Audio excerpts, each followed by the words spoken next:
ضرور آپ کا بھی دل پگھل جاتا ہوگا ان چھوٹے سے بچوں کو بھیک مانگتے ہوئے دیکھ کر، لیکن اس ویڈیو کو دیکھنے کے بعد آپ کی پوری سوچ بدل جائے گی۔ اکثر لوگ سوچتے ہیں کہ ہم یہ پیسے دیکھ کر ایک ثواب کا کام کر رہے ہیں، یا ہمارے پیسوں سے یہ کوئی نشہ وغیرہ تو نہیں کر رہے ہیں۔ اگلے کچھ منٹ میں ایک ایسی بات کرنے جا رہا ہوں کہ جس کو سن کر آپ شوق ہو جائیں گے۔ پہلے یہ ویڈیو دیکھیں۔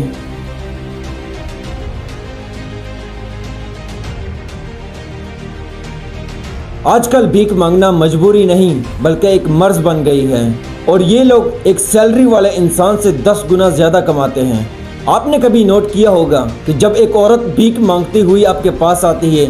اور ان کے گود میں ایک بچہ ہوتا ہے جو آپ کو ہمیشہ سویا ہوا نظر آئے گا، ایسا کیوں ہوتا ہے؟ کیونکہ وہ لوگ اسے ڈرگز دے کر سلا دیتے ہیں، اور یہ کسی ایک بندے کا کام نہیں بلکہ ایک بہت بڑے گینگ کا کام ہوتا ہے۔ اس وقت پاکستان میں بھکاریوں کی تعداد 30 لاکھ سے لے کر 50 لاکھ تک ہے، اور اس کے کمپیریزن میں انڈیا میں اس سے بھی زیادہ ہے۔ آپ نے دیکھا ہوگا کہ مارکیٹ میں یا کہیں سگنلز پہ چھوٹے چھوٹے بچے غبارے لے کر بیٹھے ہوتے ہیں، اور اکثر ان بچوں پر پیچھے سے ایک آدمی نظر رکھے بیٹھا ہوتا ہے تاکہ یہ بچے کہیں بھاگ نہ جائیں، اور ان لوگوں کو کھانا کم کھلایا جاتا ہے تاکہ یہ پتلے اور کمزور لگے،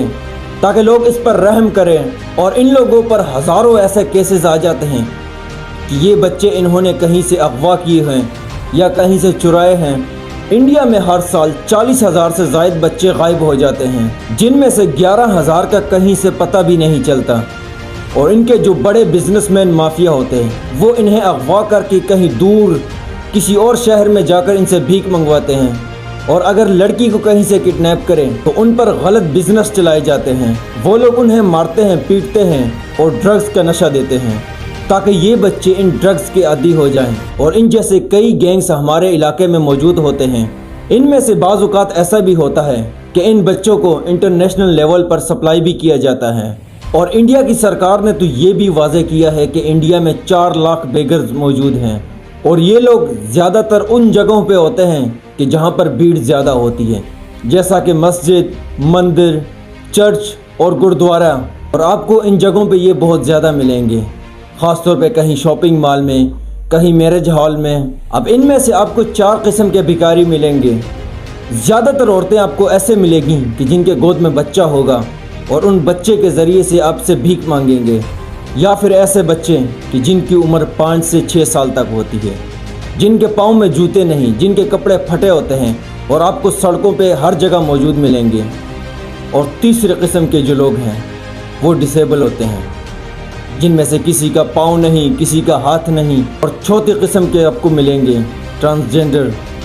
جو زیادہ تر بسوں اور ٹرینز میں ہوتی ہیں، اور ان میں سے کچھ آپ کو ایسے بھی ملیں گے کہ جو آپ سے ریلیجن کے نام پہ بھیک مانگیں گے۔ اور پھر یہ بھی نہیں کہ آپ کو 100% ایسے بھکاری ملیں گے، ان میں سے کچھ ایسے ہوتے بھی ہیں کہ جو مجبور ہوتے ہیں، جن کے سچ میں ہاتھ پاؤں نہیں ہوتے، کما نہیں سکتے، اور ان میں سے 80% لوگ جو کہ فراڈ ہوتے ہیں۔ اب بات کرتے ہیں انڈیا کے ایک شہر لکھنؤ میں، جہاں پر آپ کو ایک بھکاری 5 سے 9 ہزار تک کماتا ہوا نظر آئے گا۔ اب بہت سے لوگ تو یہ بھی سوچتے ہیں کہ یہ لوگ اتنے غریب ہیں کہ ان کے پاس کھانے پینے کے پیسے بھی نہیں ہیں، لیکن ایسا بالکل بھی نہیں۔ ممبئی کا ایک بھکاری بھارت جن، جو کہ 1 کروڑ پتی بن چکا ہے بھیک مانگنے سے، اس وقت اس کے پاس 2 ایسے فلیٹس ہیں کہ جن کی قیمت کروڑوں میں ہے، اور ان کے خود کے بچے سرکاری اسکول میں پڑھتے ہیں، اور یہ سب کچھ اس نے بھیک مانگ کر کیا۔ اور اس کی منتھلی انکم جو کہ انڈین کی 50 سے 75 ہزار روپے ہے، یعنی ٹوٹل ون 7.5 کروڑ ہے۔ یہ صرف ایک ایگزامپل نہیں بلکہ اس طرح کئی ایگزامپل موجود ہیں جو کہ بھیک مانگ کر کروڑ پتی بن چکے ہیں، اور ہم لوگ 5-10 روپے کے لیے سبزی والے سے چھیڑ چھاڑ کرتے ہیں۔ اور انڈین کی گورنمنٹ نے بھی یہ کہا تھا کہ ہم کچھ شہروں سے بھکاری ختم کر دیں گے۔ اس کا مطلب ہے کہ وہاں پر کوئی بھکاری نہیں ملے گا۔